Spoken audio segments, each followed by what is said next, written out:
Nanginginig ang mga kamay ni Natasha habang naglalakad sa loob ng condo unit ng kanyang fiancé na si George. Nagkalat ang mga pinaghubarang damit ng fiancé niyang si George pati na ng isang babae. At habang palapit ng palapit sa kwarto ni George, mas lalo siyang nanginginig at nanghihina.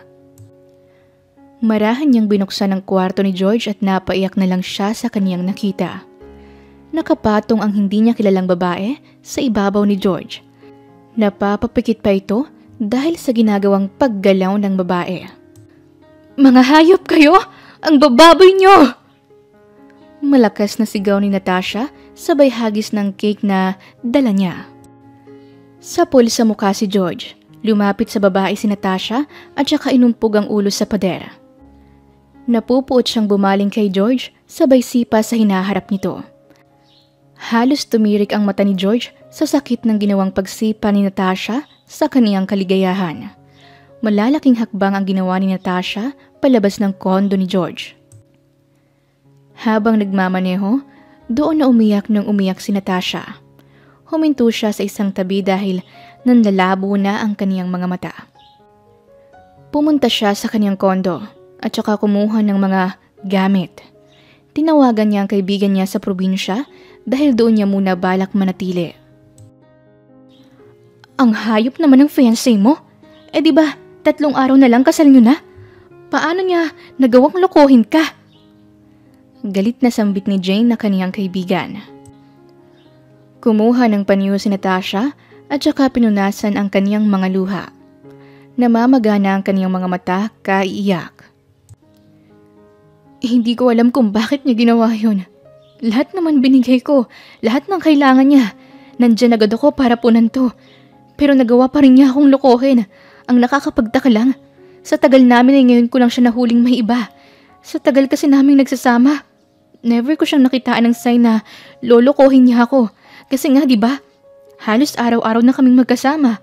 Araw-araw magka-chat and call. Kaya paano niya nagawa sa akin yun? Paano siya nakakapag-cheat kahit na palagi naman kaming magkasama?" Tinasan siya ng kilay ni Jane sabay ngisi. "Sa tingin ko, matagal ka nang niloloko niyang si George. May mga lalaki kasi talagang ganyan. Ipaparamdam sa'yo na mahal ka. Nasa'yo palagi pero hindi mo alam, may iba pala. Kumbaga, magagaling silang magtago ng kalokohan nila. Kasi ang sabi nga, kung may gusto, may paraan. Kung ayaw, may dahilan. At alam kong ginusto niyang lokohin ka kaya nakakagawa siya ng paraan kahit pa araw-araw kayong magkasama." Inis na sinabunutan ni Natasha ang kaniyang sarili. Gusto niyang basagin ang pagmumukha ni George para kahit papaano ay gumaan ang pakiramdam niya. "Alam mo, sa tingin ko, need mo ng isang taong magpapawala ng sakit na nararamdaman mo." Biglang sabi ni Jane. "Ha? Bakit naman? Hindi ko kailangang gumamit ng isang tao para lang sa pansarili kong interes. Ayokong makapanakit ng damdamin ng iba." Saad ni Natasha. Natawa ng mahina si Jane. "Gaga, kunwari lang naman to. Kumbaga, ang taong ito ay tutulungan ka para mabilis kang makamove on. Ito ang trabaho ng taong yun. Basta, bukas ko na sa'yo ipapaliwanag. Magpahinga ka muna, matulog ka ng mahimbing." Bumuntong hininga na lang si Natasha at saka nagtungo na sa kwartong inihanda sa kanya ni Jane. Dalawa lang silang nandito sa bahay ni Jane. Bunso kasi sa magkakapatid ang kaibigan niyang si Jane at ang mga nakatatandang kapatid nito ay nagsipag-asawa na. Kaya umalis na ito sa bahay. Kaya naman si Jane na lang ang natitira sa bahay na ito. Kinabukasan, tanghali na nang magising si Natasha. Napasarap ang kanyang tulog. Marahan siyang bumangon at saka iniligpit ang kanyang pinaghigaan bago lumabas ng kwarto. "Good morning, my friend. Magtanghalian ka na dahil tanghali na. Mabuti naman at nakatulog ka ng mahabang oras. Kamusta ang pakiramdam mo?" Tanong ni Jane sa kanya. Ngumiti ng tipid si Natasha. "Ayos lang naman ako. Siyempre, mabigat pa rin sa pakiramdam ko. Pero alam kong magiging okay rin ako." Pumalakpak si Jane. "Tama. Talagang magiging okay ka. Hindi pwedeng magmukmo ka lang dyan at umiyak ng dahil sa manloloko mong fiancé. Dapat ay magpakasaya ka at ipakita mo sa kanya na hindi siya kawalan. Kasi kung malalaman niyo ipapakita mo sa kanya na ganyan ka, iisipin niya, mahal na mahal mo siya at hindi mo siya magagawang iwan. Kaya sigurado akong uulitin niya lang ang panluloko sa'yo. Humingang malalim si Natasha. Tama ka. Kailangan kong ipakita sa kanya na hindi ako nawalan dahil wala naman siyang kwenta. Pero paano ko siya makakalimutan ng ganun kadali? Matagal din kaming nagsama. Marami kaming mga masasayang memories together. So paano ko siya makakalimutan kagad? Malawak na ngumiti si Jane. Basta, ako ang bahala sa'yo. Kumain ka na muna dyan, okay? Tapos maligo at magbihis ka dahil aalis tayo.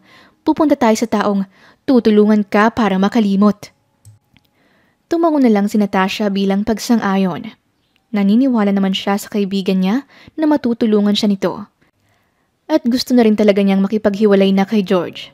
May ibang ugali kasi ito. Gusto kasi ni George na siya lang ang palaging nasusunod sa kanilang dalawa ni Natasha. At isa pa, hindi na kaya pang makasama ni Natasha ang lalaking nakipagtalik na sa iba. Nandidiri na siya kay George. Nang matapos kumain si Natasha, saglit lang siyang nagpahinga tsaka naligo't nagbihis na. Naglagay siya ng kaunting makeup sa kaniyang muka, dahilan para mas lalong lumitaw ang kaniyang kagandahan. Pak, ganun!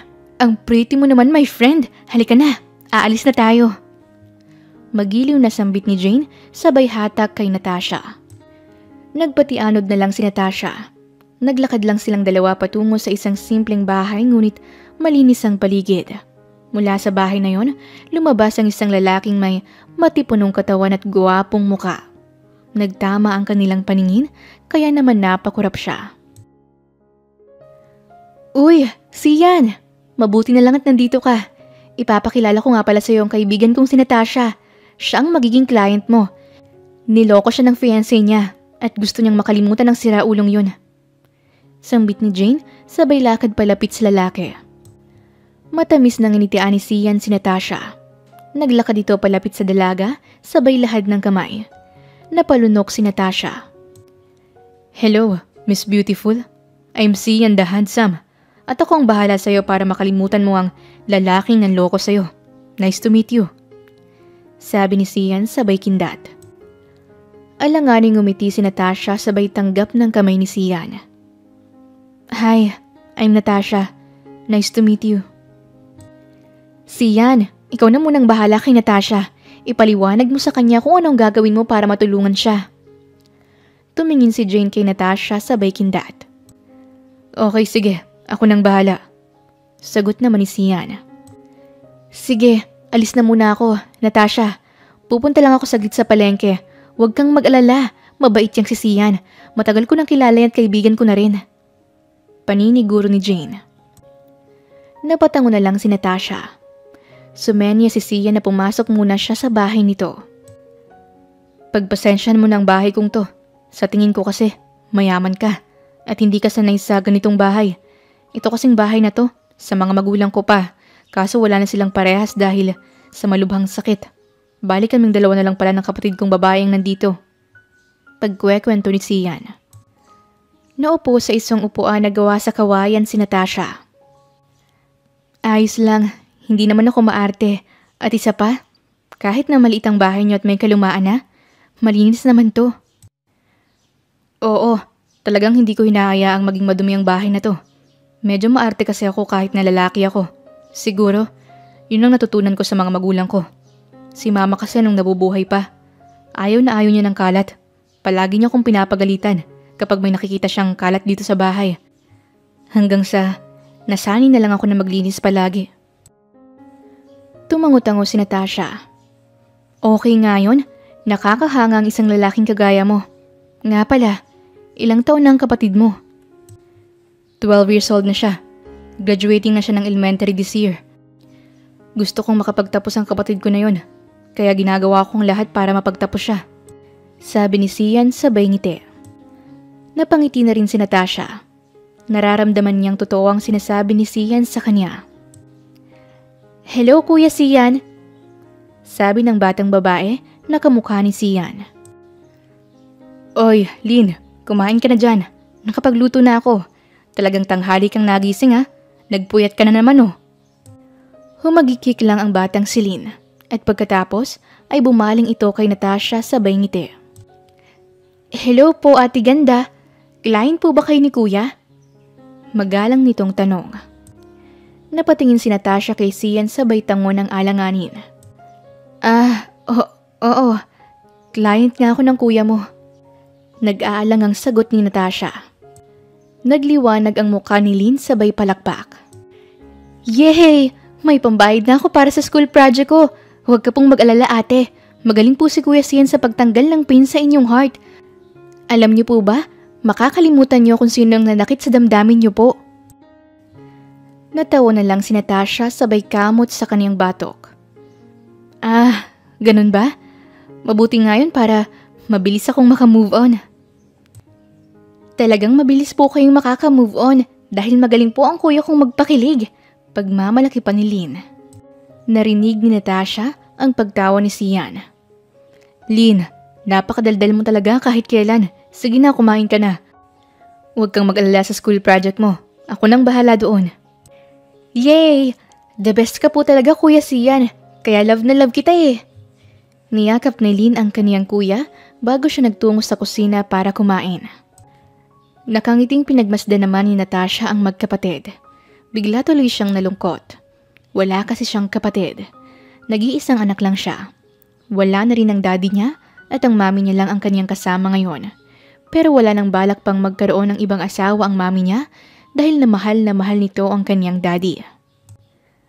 Ang sarap siguro sa pakiramdam ng may kapatid, no? Mahinang sambit ni Natasha.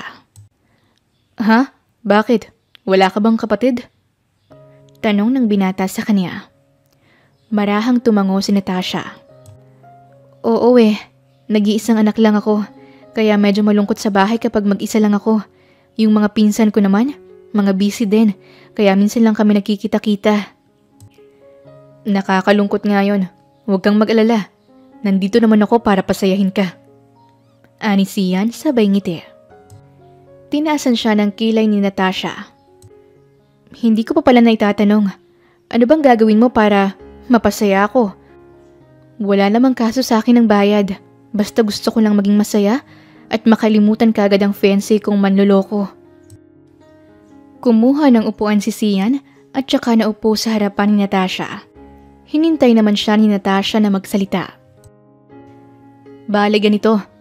Ako kasi ang magiging boyfriend mo kunwari. Meron akong package. Merong 3 days lang. Worth 5,000. Kung saan, ako nang bahalang magpakilig sa'yo. May merienda ka na rin doon. Palagi tayong pupunta sa kung saan-saan para malibang ka. At maya ka pa. Sa 10,000 naman, kung anong meron sa 5,000, meron din sa 10,000 package. Pero sa 10,000 package ay mas pinabonggang pagpapakilig ko na para bang ideal boyfriend mo ko. Pwede mo kong yakapin at ikis o kung ano man ang gusto mong gawin sa akin. Basta ang gagawin ko, palagi kitang pasasayahin. Paliwanag ni Sian sa seryosong muka. Gustong matawa ni Natasha. Hindi niya alam na may ganito palang uri ng pagkakakitaan. Kinagat niya ang kanyang pang-ibabang labi para hindi siya matawa. At pagkatapos ay tumingin siya ng diretsyo sa mata ni Sian. Hindi ko alam na may ganito palang klaseng sideline. Matagal mo na ba itong ginagawa? Tumango si Sian. Oo, medyo. Kasi almost 2 years na rin. Lahat ng mga broken na babae ay sa akin lumalapit at talagang natutulungan ko sila. Mayroon pa ngang mayaman na babae na gusto akong asawahin na siya na raw ang bahala sa akin kahit na wala raw akong gastusin sa kanya basta mapasayo ko lang daw siya. Humaba ang nguso ni Natasha. Yun naman pala, pero bakit hindi mo igrinabang opportunity na yun? Basta, ayoko. Kahit na maging marangya pa ang buhay ko sa kanya, gusto ko pa rin makasama habang buhay yung babaeng mahal ko talaga. Hindi yung minahal ko lang ng dahil sa yaman o ano. Kasi iba pa rin kapag mahal mo talaga yung kasama mo sa habang buhay. Siyempre, ibang usapan ng pagpapakasal. Kapag kinasal kasi ang dalawang tao, nagsumpaan yan sa altar na sila hanggang huli. Ayokong pagsisihan ng magiging buhay pag-ibig ko, kaya trabaho lang. Mahabang sabi ni Sian sabay ngiti. Napataas ang kilay ni Natasha. Sa bagay, tama ka. Pero bakit ito ang naisipan mong trabaho? Marami na rin akong naging trabaho nun. Naging kargador ako, tindero, construction worker, at iba pa. Wala kasi akong natapos, kaya ganun lang ang mga trabaho ko. At itong naisip kong work ay mabilis ang pera. At saka nakakatulong pa ako sa mga babaeng duguan ng puso. Natutulungan ko silang matauhan. Natutulungan kong gamutin ang puso nilang sugatan. Bumuntong hininga si Natasha. Sa isip niya, wala naman sigurong magiging masama kung susubukan niyang offer sa kanya ni Sian. Kaya naman, nginitian niya ang binata. Okay, sige. Dun ako sa 10,000 package. Kailan palang simula niyan? Nakangiting sabi ni Natasha. Pwedeng bukas. Simulan na kagad natin. Pero may down payment na kalahati. At non-refundable yun, kung sakali. Siyempre, need kong makasiguro kung tutuloy ka ba talaga. Okay, sige. Magda-down na ako ngayon. Mabilis na sambit ni Natasha. Sige, wait lang. May kukunin lang ako. Sabi ni Sian, sabay pasok sa isang kwarto. Saglit na naghintay si Natasha. Pagkalabas ng kwarto ni Sian, may dala na siyang isang bond paper kung saan may nakasulat doon at ballpen. Iniabot niya ito kay Natasha. Basahin mo muna yan bago mo pirmahan. Bali yan ang magiging kontrata natin. Patunay na willing ka talaga o ginusto mo talagang maging fake boyfriend mo ko? Sabi ni Sian sa kanya. Hindi na nag-abala pang basahin ni Natasha ang nakasulat sa papel. Basta na lang siya pumirma doon at pagkatapos ay iniabot niya ang pera kay Sian. Kumunot ang noo ni Sian. Sobrang binigay mong pera. 8,000 to. 5,000 lang ang down payment. Ngumiti si Natasha. Para kay Lynn yan. Para sa school project niya. Tanggapin mo na at huwag ka nang tumanggi dahil para sa kapatid mo naman yan. Sige na, aalis na ako. Magkita na lang tayo bukas. Hindi na nagawa pang tumanggi ni Sian. Sinundan naman niya kagad si Natasha nang maglakad ito paalis. Natasha, salamat pala ng marami. Makakaasa kang gagawin kong makakaya ko para mapasaya ka. Seryosong sambit ni Sian. Tumango si Natasha. Okay, sige. Aasahan ko yan. Bye, Sian. May ngiti sa labi ni Natasha nang makabalik siya sa bahay ni Jane. Wala pa roon ang kaniyang kaibigan kaya naman naghintay siya ng ilang sandali. Maya-maya pa ay dumating na si Jane at nakanguso itong lumapit sa kanya. Pasaway kang babae ka? Akala ko nandun ka pa sa bahay ni Sian. Bakit ka umalis ka agad? Tanong ni Jane sa kanya. Wala naman. Gusto ko lang magpahinga na eh. Bigla kasi akong inantok. Nasabi na rin niya sa akin ang lahat at may package na akong inavail sa kanya. Kaya umuwi na ako. Sagot naman ni Natasha. Napatango na lang si Jane at saka binuksan ang pinto ng kaniyang bahay. Inilapag niya ang mga dala niyang gulay at iba pang pagkain na kaniyang pinamili. Huwag kang mag-alala, Natasha. Sulit naman ang bayad mo doon kay Sian. Talagang effective ang ginagawa niya para makamove on ang mga babaeng client niya. Kaya sure ako na makakalimutan mo agad ang siraulo mong fiancé. Sabi ni Jane na abala sa paghuhugas ng mga gulay. Gumuhit ang maliit na ngiti sa labi ni Natasha. Sana lang talaga dahil ayoko na talaga sa lalaking yun. Kinabukasan, nagulat na lang si Natasha nang magtungo si Sian sa bahay ni Jane. Nakaayos ito at gwapong-gwapo ang dating. Bumagay ang suot nitong maong pants at polo shirt na nakabukas ang 2 botones sa dibdib nito. Good morning, mahal kong Natasha. Pwede ba kitang mailabas ng bahay ngayong araw? Maharot na sabi ni Sian sabay kindat. Hindi naman mapigilang matawa ni Natasha. Tumingin siya kay Jane. Uy Jane, ganyan ba talagang serbisyo niya? Parang bigla siyang naging maharot ngayon. Tumatawang sambit ni Natasha. Tinawanan siya ni Jane. Gaga, malamang boyfriend mo na siya ngayong araw. Di ba nag-down payment ka na? At ngayon na siguro ang simula ng contract package mo sa kanya. Kaya talagang maharot yan dahil boyfriend mo siya. Sige na, sumama ka na sa kanya at magpakasay na kayong dalawa. Natatawang naglakad palapit si Natasha kay Sian. Nagulat siya nang hawakan siya ng binata sa kamay. Ang init ng palad ni Sian, dahilan para biglang makaramdam ng Bulto-bultong kuryente sa katawan si Natasha. Dadalhin kita ngayon sa falls malapit dito. Teka, may extra ka bang damit? Umiling si Natasha. Ay wala, hindi ko alam na doon tayo pupunta. Sige, kumuha ka na muna ng kahit isang pares ng damit mo at underwear. Huwag ka nang mag-alala sa pagkain, ako nang bahala doon. Sabi ni Sian, sabay ngiti ng matamis. Agad namang pumasok sa loob ng kanyang kwarto si Natasha at saka kumuha ng damit. Mabilis lang ang naging pagkilos niya. Let's go na, mahal ko. Masayang sabi ni Sian, sabay hawak muli sa kamay ni Natasha. Natatawang napailing na lang si Natasha. At sa hindi malamang dahilan sa kaniyang sarili, biglang gumaan ang pakiramdam ni Natasha dahil sa mainit na palad ni Sian. Ilang minuto rin silang naglakad bago sila nakarating sa falls na sinasabi ni Sian. May ilang kubo doon sa ibaba ng talon. May mga tao sa ibaba. Mga pamilya o magkasintahan. Nagtungo silang dalawa sa isang kubo kung saan may pagkain sa mesa. May iba't ibang prutas at may ulam at kanin. Ikaw ang naghanda nito? Sambit ni Natasha habang nakatingin sa mesa. Tumango si Sian. Oo, ako nga. Pinatingin ko lang saglit sa mga tropa ko dyan sa tabi. Yung mga taong yan ay kilala ko dito. Napatingin si Natasha sa mga taong itinuro ni Sian. Nakatingin pala ito sa gawi nila. Nginitian siya ng mga ito kaya gumanti rin siya ng pagngiti. Kumain ka muna ng konti bago ka lumusong sa tubig. Masarap maligo dito dahil napakalinis ng tubig at hindi ganun kalamig. Kaya talagang masarap magbabad. Tumingin si Natasha sa tubig. Malinis nga ito at napakalinaw. Bigla tuloy siyang nasabik na lumusong sa tubig.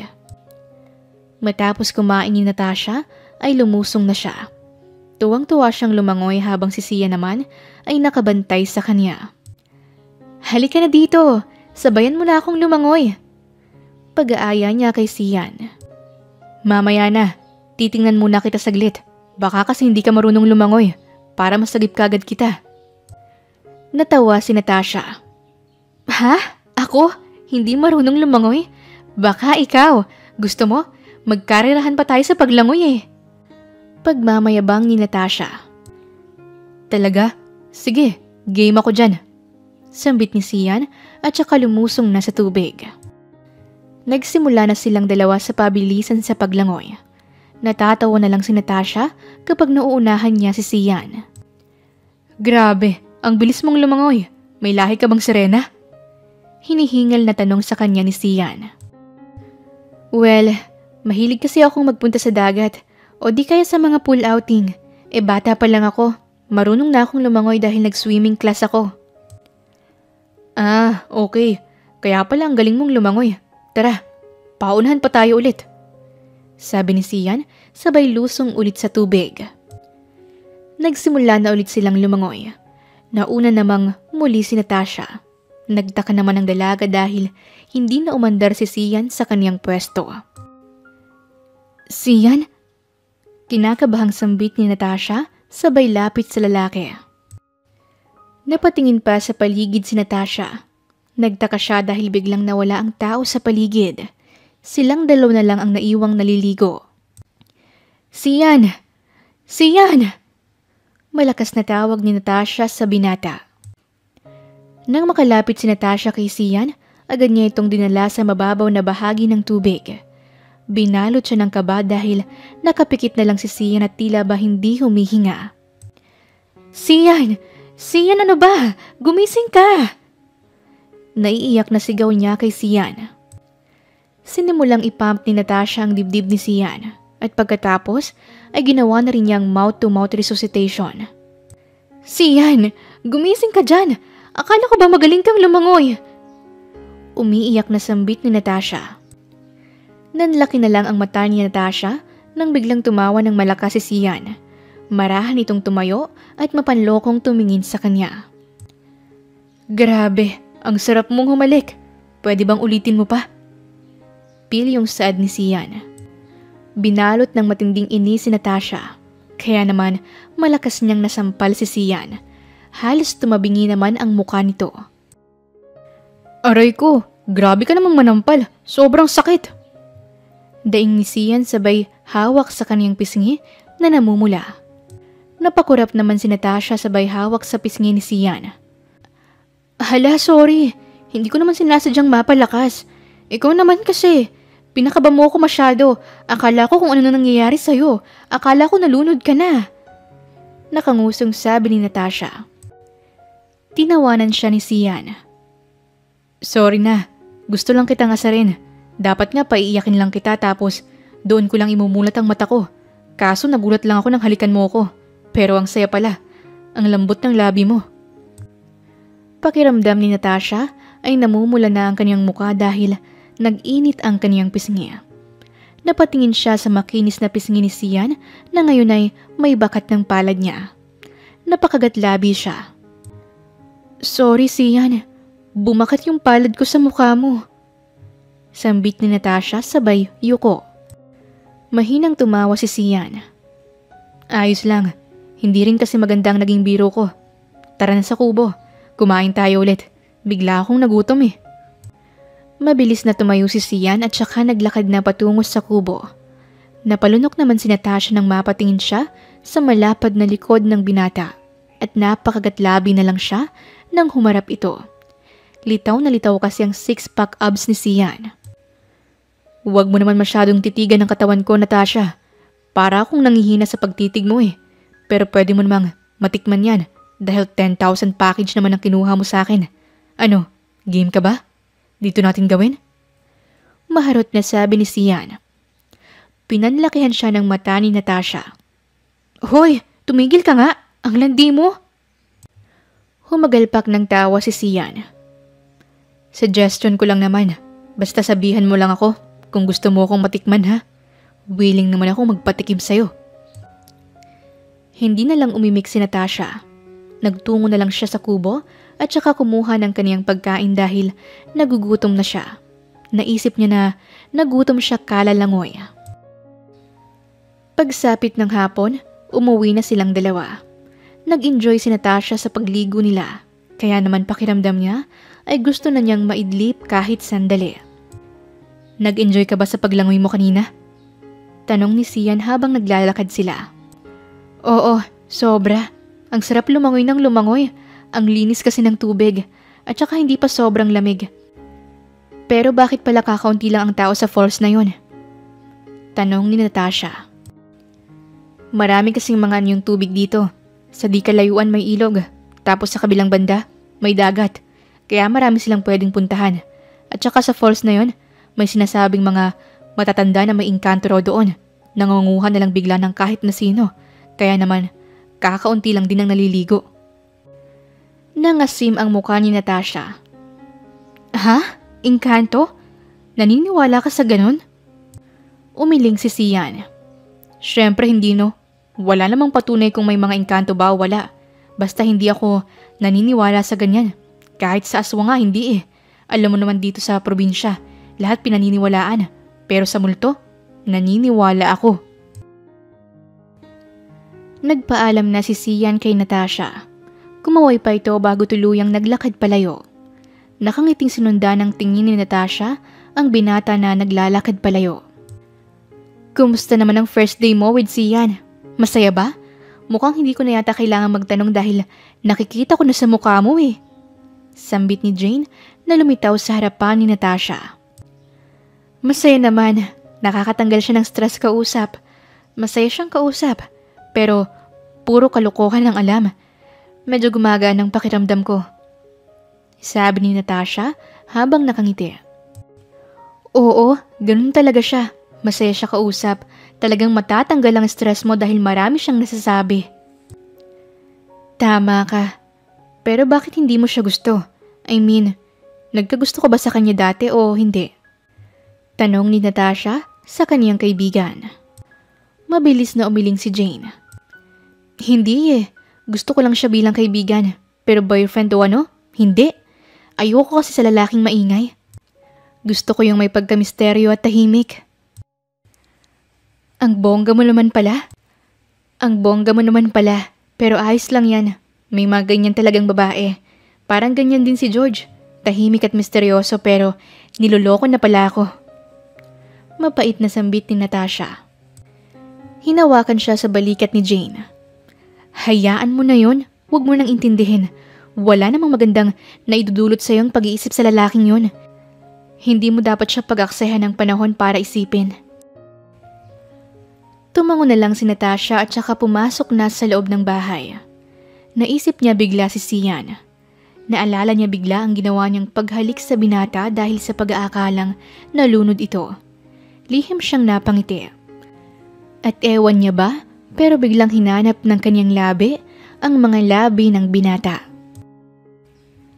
Pagsapit ng gabi, hindi magawang makatulog kaagad ni Sian. Kumuha siya ng bangko at naupo sa labas ng kaniyang bahay. Di naman niya ang malamig na sariwang hangin dumadampi sa kaniyang balat. Naalala niya kasi bigla ang halik ni Natasha sa kanya. Sa dami ng babaeng nahalikan niya, kay Natasha siya nasarapan.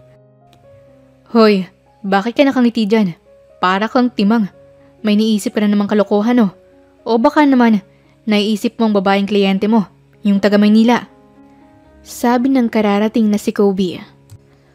Tumingin sa kanya si Sian. Ang ganda niya no? Tapos ang ganda pa ng katawan. Mabait pa, mayaman, walang arte.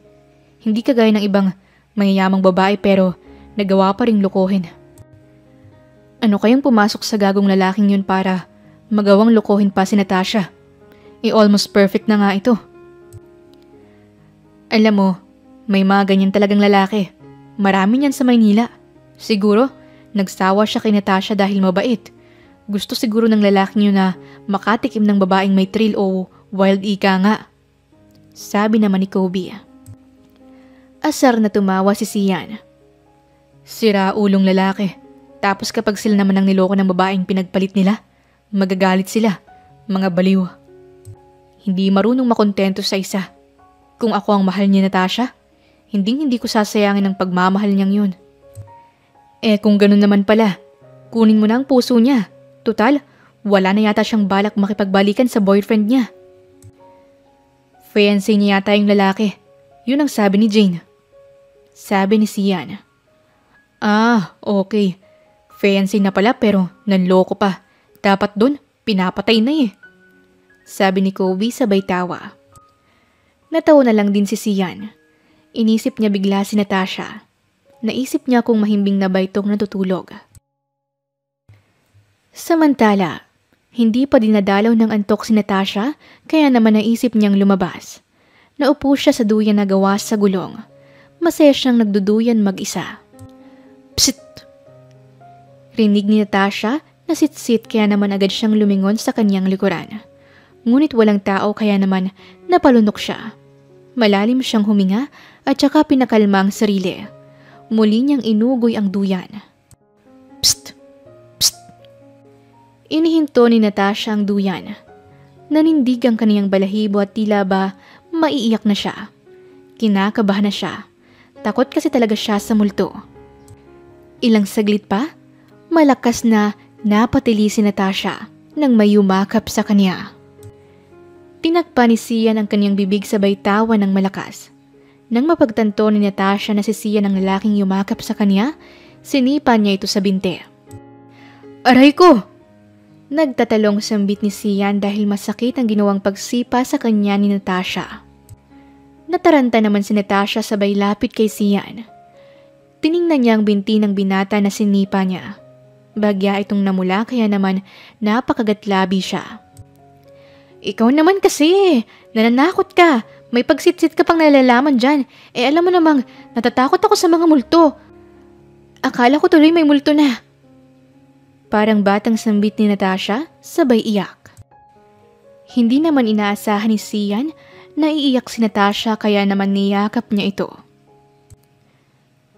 Sorry Natasha, hindi na mauulit. Huwag ka nang umiyak dyan. Sabi ni Sian, sabay halik sa noo ng dalaga habang yakap niya ito. Tumigil sa pag-iyak si Natasha at dahil yakap siya ni Sian, pakiramdam niya, safe siya sa bisig ng binata. Isinandal niya ang kanyang ulo sa matipuno nitong dibdib. Pwede bang ganito muna tayo. Yakapin mo lang ako ng mahigpit. Iiyak lang ako kahit saglit. Gusto ko lang ilabas ang bigat na nararamdaman ko ngayon. Pakiusap ni Natasha. Tumango naman si Sian.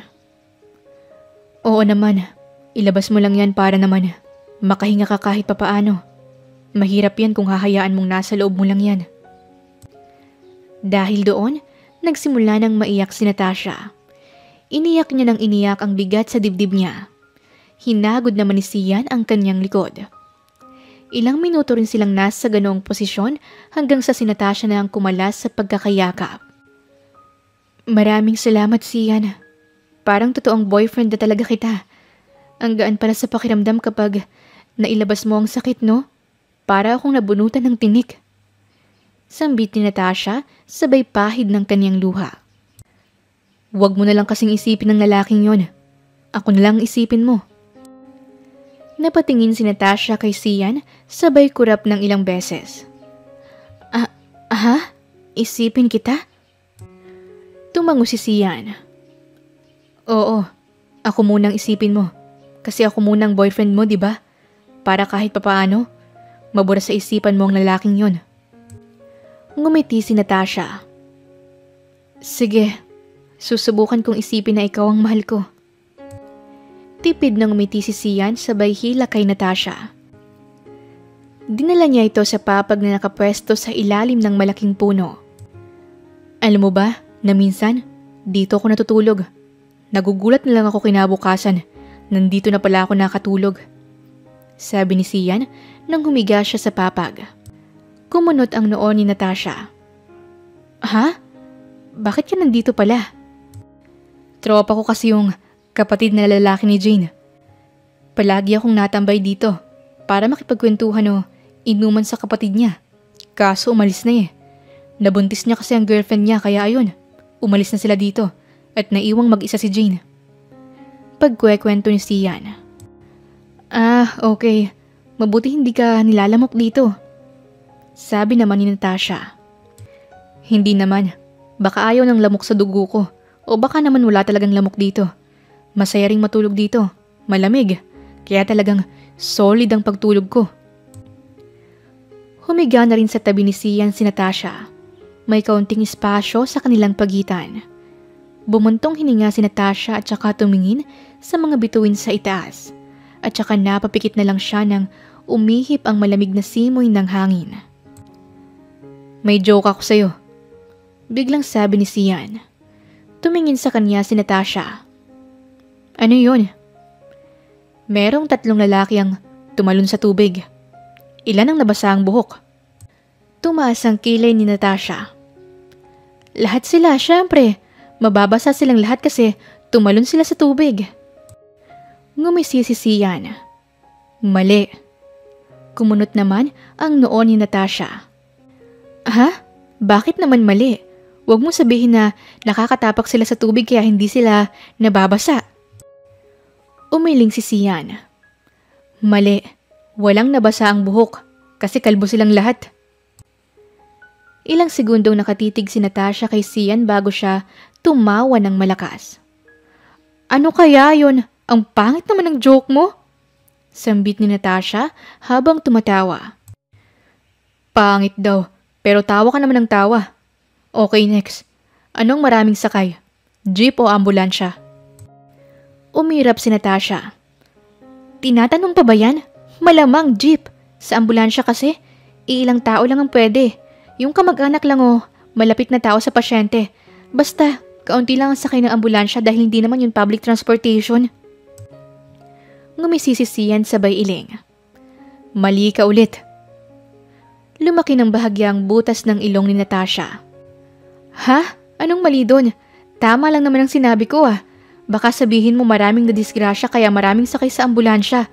Bawal yun. Malakas na tumawa si Sian. Talagang mali ka. Ang tamang sagot ay ambulansya. Kasi sa jeep, ang sakay ay tig-10 lang ang bawat side ng upuan. Samantalang sa ambulansya, madalas na 50-50 ang sakay. Nagsalubong ang kilay ni Natasha. Iniisip niyang maigi ang sinabi ni Sian. Kumamot naman ang ulo si Sian. Ilang saglit pa ay mabagal na tumawa si Natasha. Okay, ang pangit na naman ang joke mo. Sambit ni Natasha sabay tawa ng mahina. Bumuntong hininga si Sian. Okay, next. Anong puno ang hindi pwedeng akyatin? Di yung mataas. Mabilis na sagot ni Natasha. Umiling si Sian. Mali ka na naman. Sumimangot si Natasha. Ano ba yan? Palagi na lang mali. Okay, sige. Di yung maraming antik. Yung puno na maraming tusok. Kasi pag inakyat mo baka matusok ka. Muling umiling si Sian. Mali. Ang tamang sagot ay ang punong nakatumba. Naningkit ang mata ni Natasha. Ha? Anong punong nakatumba? Ano? Hindi ko gets. Mariing napapikit si Sian. Malamang, punong nakatumba. Kasi nga nakatumba na siya. Siyempre, hindi mo na siya magagawang maakyatan. Nakatumba na nga eh. Nanahimik muli si Natasha. Iniisip niya ang sinabi ni Sian at ilang saglit pa ay napapalakpak na lang siya kasabay ng pagtawa ng malakas. Ay, oo nga no. Tama ka. Ang tanga ko pala no. Hindi ko agad naisip yun. Natatawang sambit ni Natasha. Ayoko nang mag-joke. Ang slow mo. Hindi ka agad tumatawa. Hindi na tuloy nagmumukhang joke eh. Pagmamaktol ni Sian. Mahina siyang hinampas ni Natasha. Ito naman, sorry na. Iniintindi ko pa kasi ng maigi kung paano naging ganun ng joke. Pero at least, diba, natatawa naman ako sa huli kapag naiintindihan ko na. Napailing na lang si Sian. Ewan ko sa'yo. Siguro walang nagjo-joke sa inyo sa lugar mo. Walang nagkukwento ng kalokohan sa'yo, no? Tumango si Natasha. Wala nga. Kaya nga hindi ko agad nagigets ang joke mo. Huwag ka nang magtampo. Natawa naman ako eh. The best pa rin naman. Kwentuhan mo na lang kaya ako ng kahit ano. Kung gusto mo tungkol sa buhay mo o ano pang kalokohan. Sunod, ako naman ang magkukwento. Natawa na lang si Sian. Pero nagsimula na rin siyang magkwento ng puro kalokohan.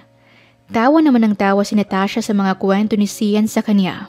Kulang na nga lang ay mapaiyak siya sa katatawa. Tapos ito na nga ang nangyari. Hindi na natapos pa ni Sian ang kanyang sasabihin dahil nakita niyang tulog na sa kanyang tabi si Natasha. Napangiti na lang siya at saka pinagmasdan ang magandang mukha ng dalaga. Napakaganda mo at ramdam kong mayroon kang busilak na puso. Dapat sa'yo'y minamahal at inaalagaan. Mahinang usal ni Sian sabay hawi ng buhok sa mukha ni Natasha. Kinabukasan, nagising na lang si Natasha dahil sa sikat ng araw na tumama sa kaniyang muka. Pagkatingin niya sa tabi niya, nakayakap si Sian sa kanya. Natawa na lang si Natasha dahil nakanganga ang binata habang natutulog. Sinubukang pigilan ni Natasha ang kaniyang pagtawa pero hindi niya nagawa dahil natatawa talaga siya. Kulang na lang kasi ay pasukan ng langaw ang bibig ni Sian dahil nakanganga ito.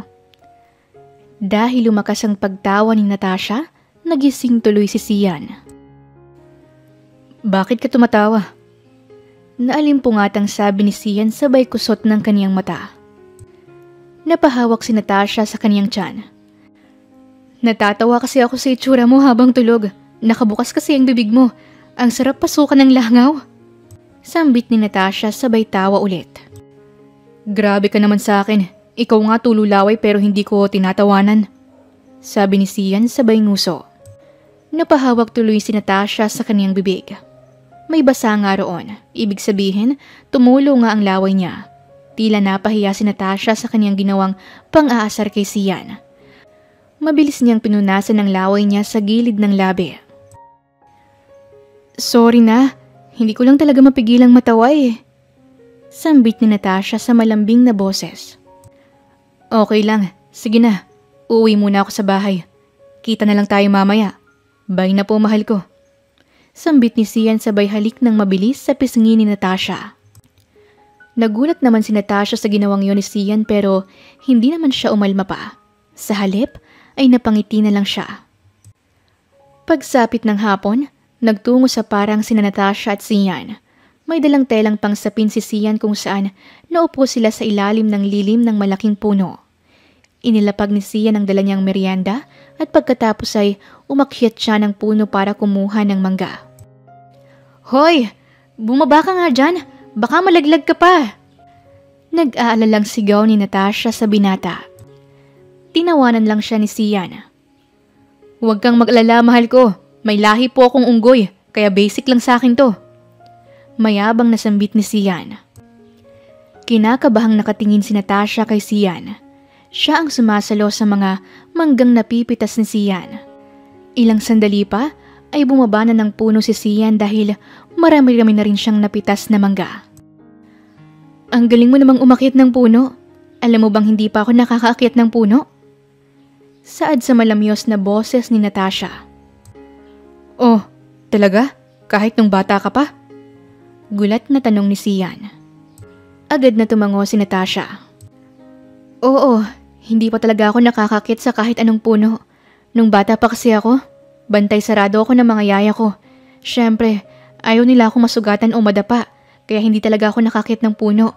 Ngayong matanda na ako, wala naman akong time umakyat ng puno. Kumbaga, wala akong panahon para doon. Gusto mo bang masubukang umakyat ng puno? Nakangiting sambit ni Sian. Gumuhit ang masayang mukha ni Natasha. Bigla siyang nasabik, pero may kabang bumabalot sa kanya. Oo sana, kaso natatakot ako. Baka kasi mahulog ako tapos mabalian ako ng buto. Kinakabahang sambit ni Natasha kasabay ng pangangatog ng kaniyang katawan. Napansin iyon ni Sian kaya siya natawa. Hindi ka pa nga nakakakit ng puno pero nangangatog na ang katawan mo. Paano mo mararanasang umakit ng puno kung natatakot ka na kaagad? Napalunok si Natasha sabay kagatlabi. Ewan ko ba? Hindi ko lang kasi mapigilang kabahan. Naaalala ko yung napanood ko sa social media. Umakit siya ng puno tapos nalaglag siya. Ayun, nabali ang buto niya sa katawan. Malakas na tumawa si Sian. Pasaway ka. Huwag mo ang isipin yun. Ikaw lang nagbibigay ng takot sa sarili mo. At isa pa, nandito ako. Bakit ko hahayaang mahulog ka? Siyempre, nandito ako para saluhin ka. Ako ang bahala sa'yo. Kaya sige na, umakyat ka na. Aalalayan kita. Dahil sa sinabing yun ni Sian, nawalang bigla ang takot na bumabalot kay Natasha. Hinawakan siya sa kamay ni Sian at saka inalayang makaakyat ng puno. Kumapit ka lang sa mga sanga at huwag kang kabahan. Sabi ni Sian habang nakakaakit na ng puno si Natasha. Hindi maipaliwanag ang sayang nadarama ni Natasha nang magtagumpay siyang makaakyat sa puno. Nakaupo siya sa malaking sanga ng puno hanggang nakakapit naman si Natasha sa maliliit na sanga ng puno. Hala, ang saya palang umakyat ng puno, parang ayoko nang bumaba. Masayang saad ni Natasha. Sige, dyan ka muna saglit. Sabihin mo ko kapag gusto mo nang bumaba, okay? Nakangiting sabi ni Sian. Mabilis namang tumango si Natasha. Namitas pa siya ng mangga mula sa sanga na malapit sa kanya. Nakangiti namang pinagmamasdan siya ni Sian. Sa isip ni Sian, ang sarap pagmasdan ni Natasha buong araw dahil kitang-kita niya ang saya sa mukha ng dalaga. Sian, bababa na ako! Sigaw ni Natasha kaya naman agad lumapit si Sian sa puno. Okay sige, dahan-dahan lang. Kumapit ka lang sa mga sanga. Ganoon na nga ang ginawa ni Natasha. Ngunit bigla na lang siyang nadula sa sanga na tinapakan niya. Akala ni Natasha ay mahuhulog na siya ng tuluyan. Ngunit mabilis na kumilo si Sian at kaagad siyang nasalo. Natumba silang dalawa sa lupa dahil may kabigatan si Natasha. At sa sandaling matumba sila, aksidenteng naglapat ang kanilang mga labi. Nanlaki ang mga mata ni Natasha at mabilis na tumayo si Natasha sabay hawak sa kaniyang bibig. Marahan namang bumangon si Sian. Aray ko! Daing ng binata dahil mayroong sakit sa kaniyang katawan na nararamdaman niya. Hala, ayos ka lang ba? Sorry Sian, nang dahil tuloy sa akin nasaktan pa ang katawan mo. Nadagdanan kita masyado. Malungkot na saad ni Natasha sabay kagatlabi. Tipid nang umiti si Sian. Ayos lang, huwag kang mag-alala. Hindi naman nabali ang buto ko dahil hindi ka naman sobrang bigat. At isa pa, yun talaga ang gusto kong mangyari. Na ako ang madaganan mo, kesa lumaga pa ka ng diretso sa lupa. Napangiti na lang si Natasha. Ang mga katagang yon kasi ay hindi niya narinig sa kaniyang fiancé. Ramdam naman niya noon na mahal siya ni George. Pero tila ba mas mahal ni George ang pera nila kesa sa kanya. Sumunod pang mga araw, manghang-mangha si Natasha sa galing ni Sian sa paghuli ng alimango. Grabe, parang basic lang sa'yong humuli niyan. Buti hindi ka natatakot na maipit ang kamay mo.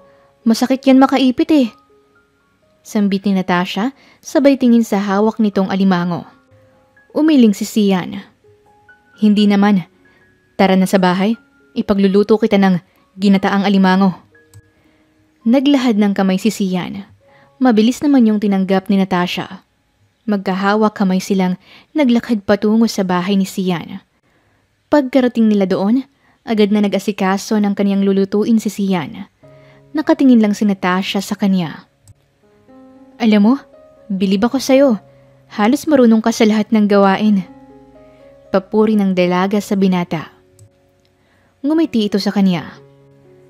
Ganun talaga. Kailangan eh. Lalo na't kami na lang ng kapatid ko ang natira sa aming pamilya. At saka, tinuro din sa akin to ng mama ko kung paano tumayo sa sarili kong mga paa. Mas lalong humanga si Natasha kay Sian.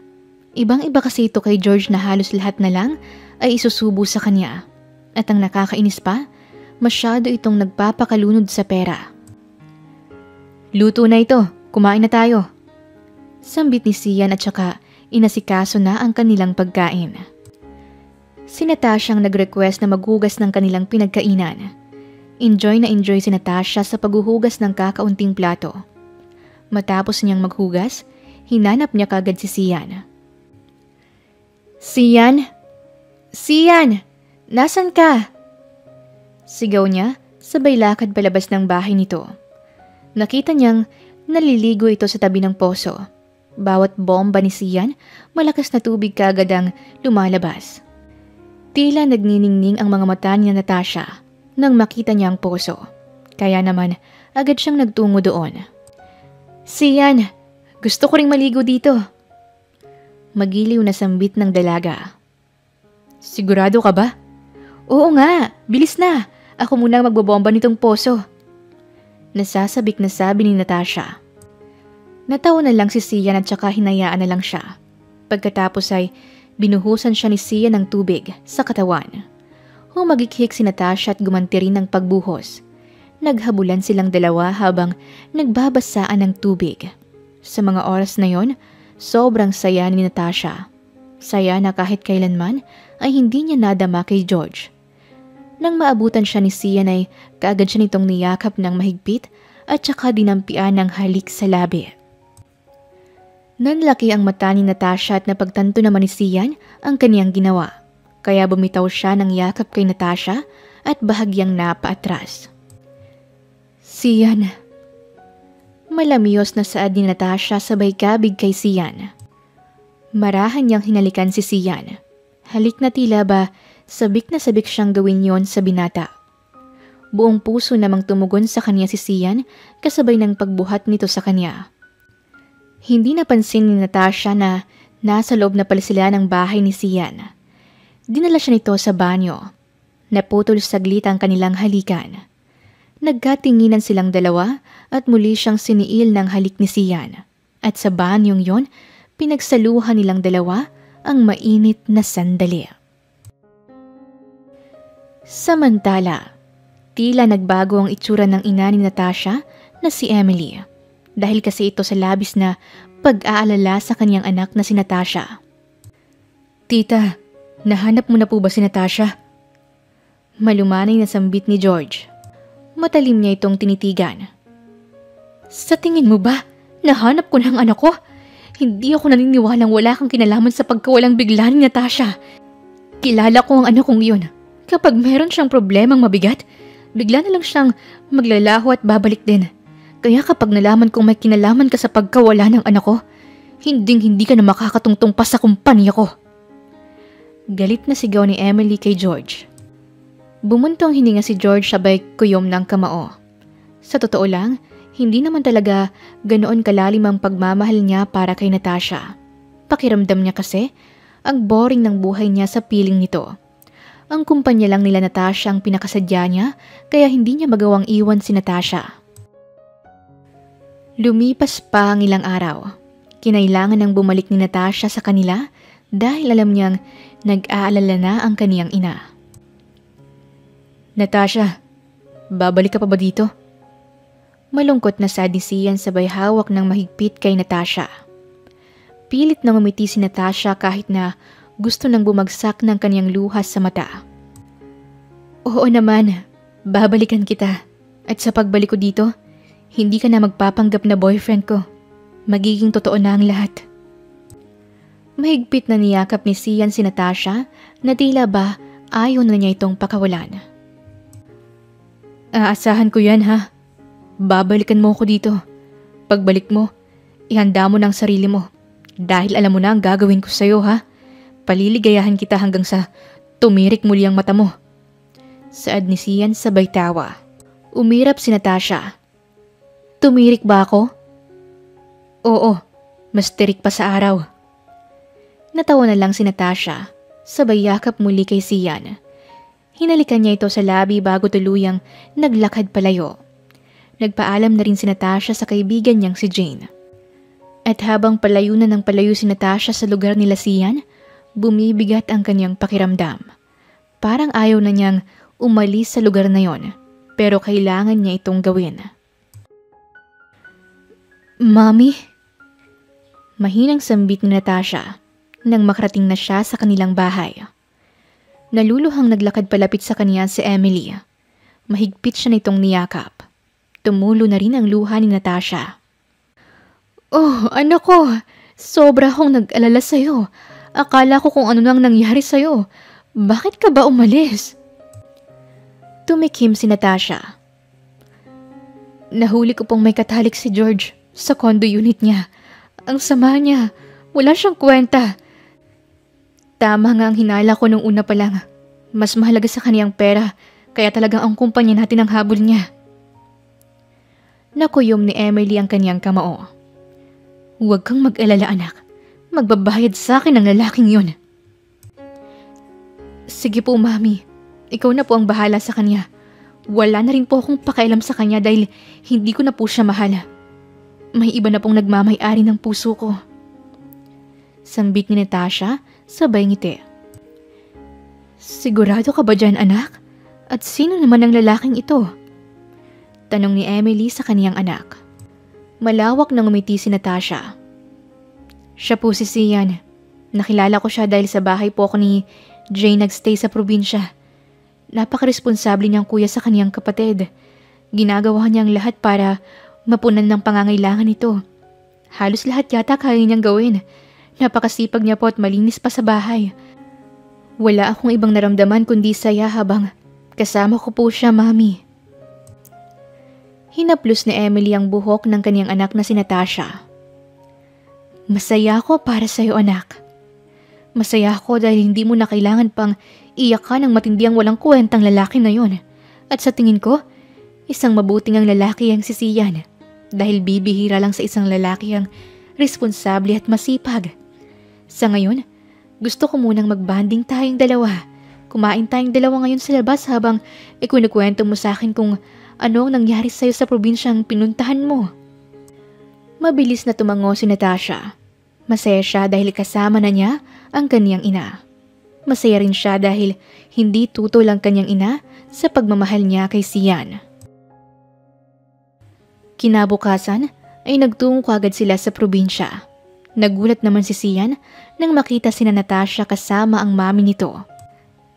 Hi Sian. Sambit ni Natasha nang makalapit siya sa binata. Hello Natasha. Alanganing sabi ni Sian sabay tingin kay Emily. Mami, siya po si Sian. Siya yung sinasabi ko sa inyo. Pagpapakilala ni Natasha. Tiningnan ni Emily si Sian. Napalunok naman ang binata nang titigan siyang maigi ni Emily. Hindi niya maiwasang kabahan. Ang sabi sa akin ng anak ko, Masaya raw siya sa piling mo. Gusto ko lang sanang tanungin kung ano ba ang nararamdaman mo para sa anak ko. Umayos ng pagkakatayo si Sian sabay lunok. Mahal ko po si Natasha. Hindi ko alam kung kailan to nagsimula pero alam ko sa sarili ko na mahal ko na siya. Nahanda akong gawin ng lahat para mapasayo po siya. Ang babaeng kagaya ni Natasha ay dapat inaalagaan at minamahal. Hindi po dapat siya sinasaktan.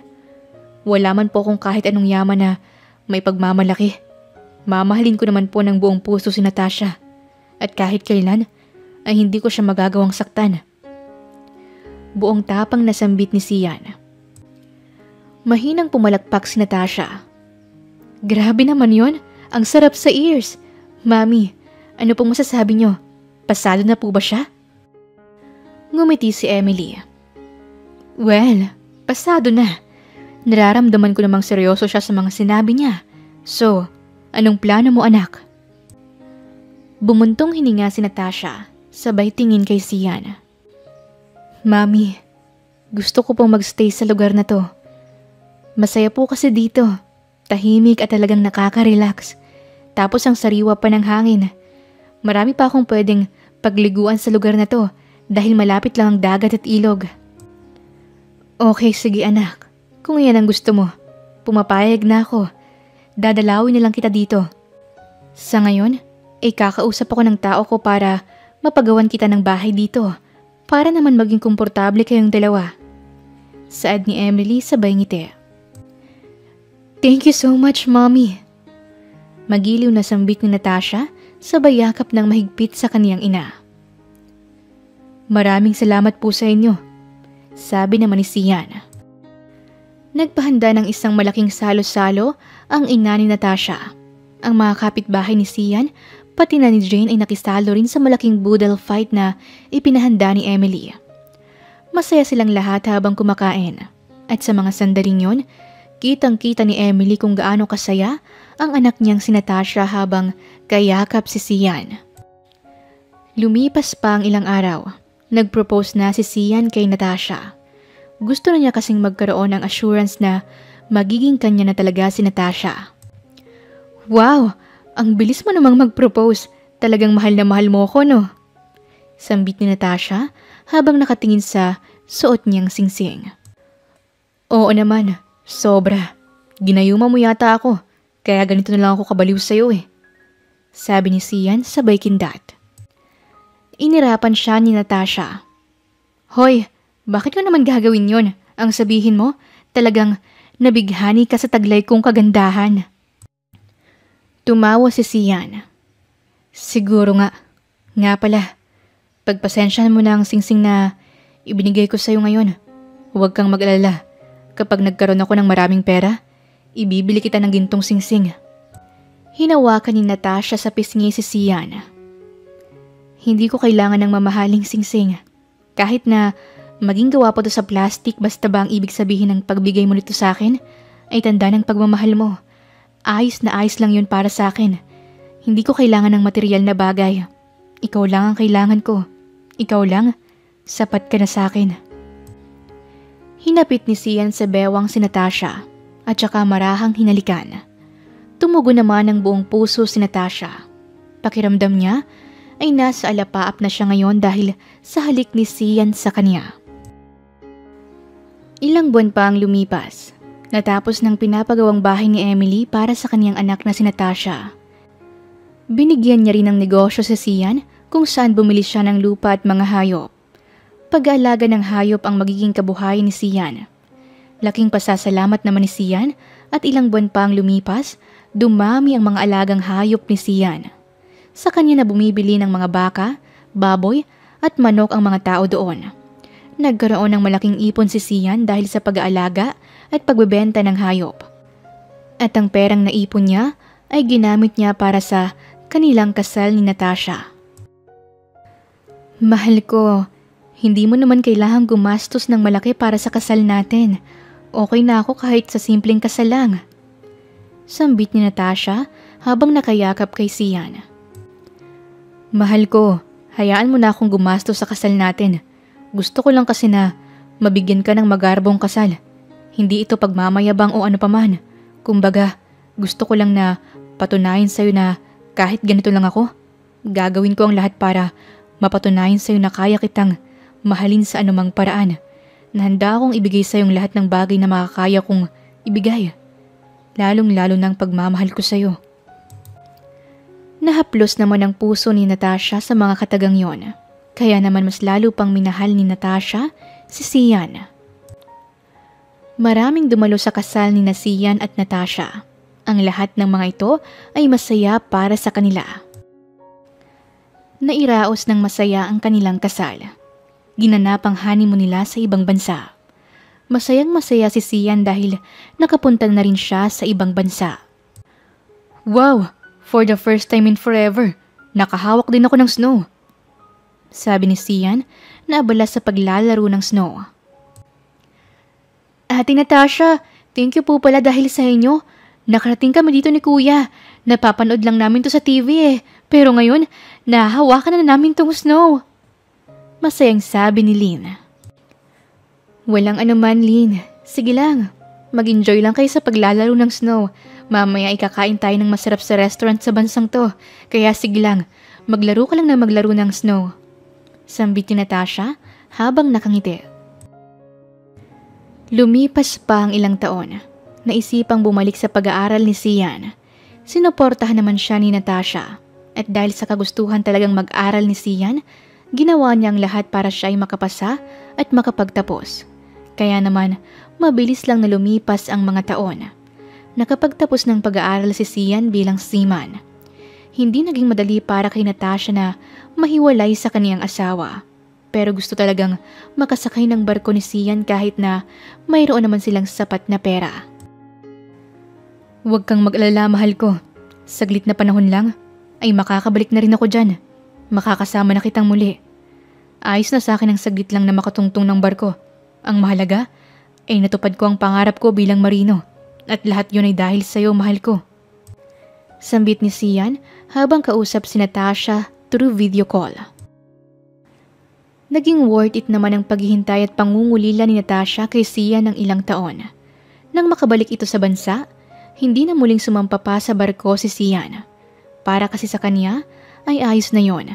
Ang mahalaga ay natupad na niya ang pangarap niya. Ang perang kinita niya ay ini-invest niya.